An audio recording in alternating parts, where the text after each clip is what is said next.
Next, we are thrilled to welcome Raminder Hayre, who will be speaking today about narcissistic behavior and its connection with domestic violence.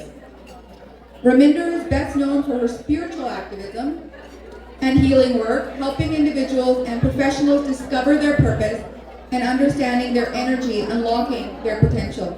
A lawyer who has transitioned out of conventional practice, Raminder now is dedicated to educating the public, making complex topics accessible through her social media platforms.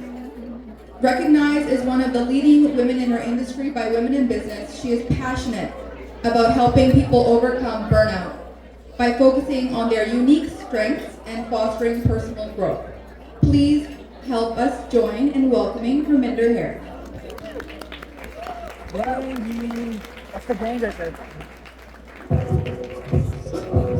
Thank you so much. Hopefully you can hear me, and bear with me, I have notes. I don't want to veer off topic. If you know me, you know that can happen. I can tangent. Thank you so much for having me. Shani, thank you for the intro. I won't take up too much of your time, but I've been following the Kaur movement for a while, and I'm so grateful to be up here speaking to you today. Okay. So resilience is labeled as a threat in our communities. Today I am here to share a few words to hopefully change your view on why being a victim and survivor of abuse is something that we have a duty to shed more light on as a society. My name is Raminder Kaur, also known as Rami or the RKH. I'm a local lawyer, psychic healer, and activist.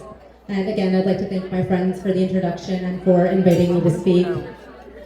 Some of you may know me, to many I will be new. To give you some background, I was also involved in an abusive marriage, which led to serious levels of psychological and emotional abuse.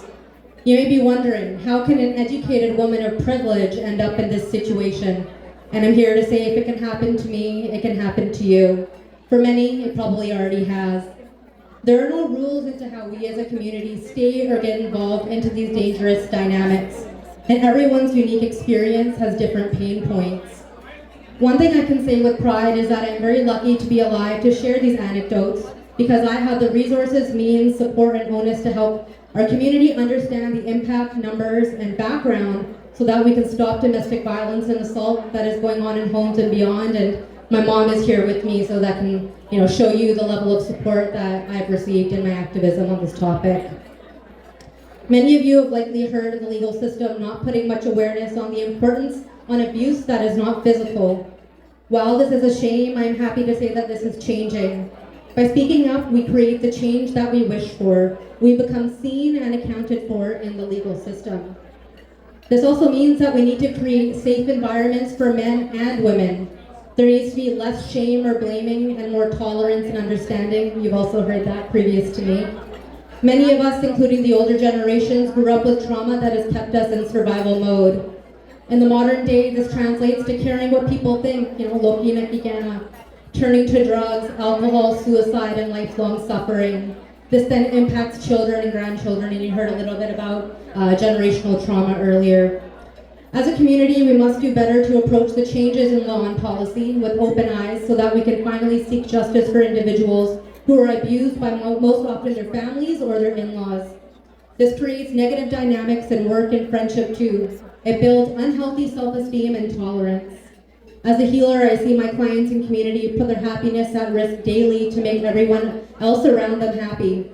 As a lawyer, I saw how injuries became worse when people were confined to their homes. This is an endless cycle. Those who then break the pattern of people pleasing or fear are then ostracized and ridiculed for doing things that are actually better for their safety. So let's switch the conversation to how we can help versus why did they not say anything once it's too late.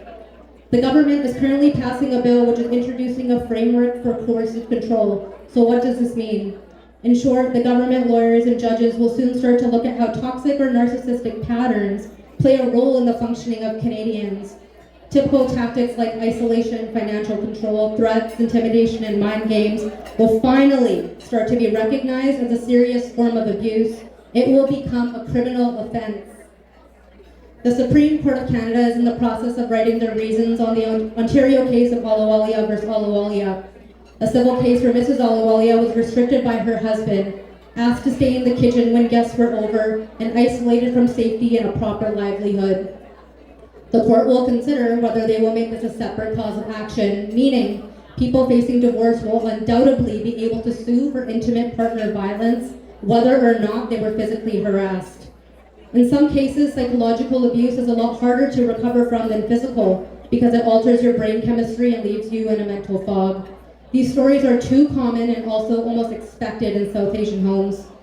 It's reported that 68% of women have gone through domestic or sexual abuse in their lives. That means only a few people at your table haven't. 37% have reported being sexually abused before the age of 15. That means every second person at your table.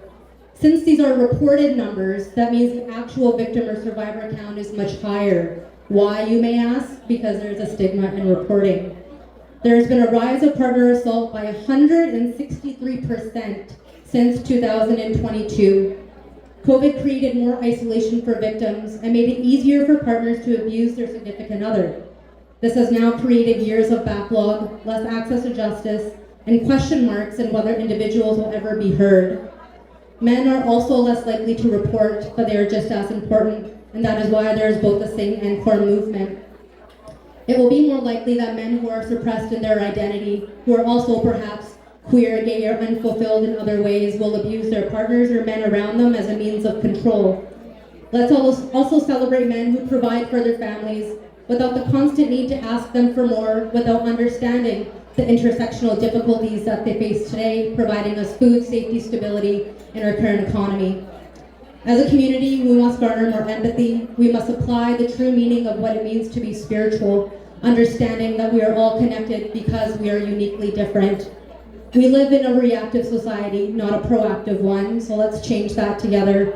Let's honor those who stand up for themselves ahead of their obituary, hospital visits, or mental health crises. Let's shift the narrative to empower those that speak up early. Let's give shelter to those who reach out for help. Thank you.